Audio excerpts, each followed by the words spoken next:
Hate the way people talk about basketball discourse. It's very frustrating. You see Nick Young. You guys know I love Nick Young, but he said just because you have accomplishments and championships doesn't always mean you're better than that person. While I think that is true, it's not in this case. I think Tim Duncan is very much ahead of Kevin Garnett when it comes to longevity. When it comes to, I think he's a better defender.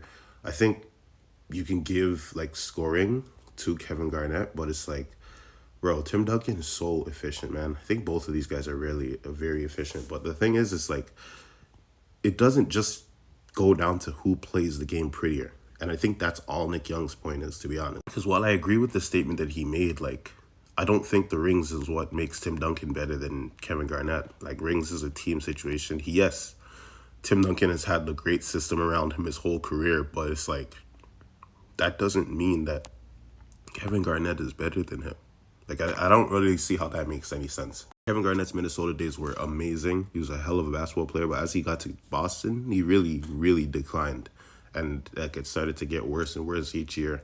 Whereas Tim Duncan, I guess maybe you can make the argument that he was able to stay in the system and, maintain averages and stuff like that. But it's like, especially in the playoffs, Tim really came through for the Spurs, especially in those early years. If you want to talk about the David Robinson days, where if you even go and look, the numbers, watch the film, David Robinson wasn't as good as everybody makes it seem. And then people just say, oh, Manu Ginobili and Tony Parker were there. But those guys weren't ready for like his earlier rings. You know what I mean? So I don't know. Let me know what you guys think about this.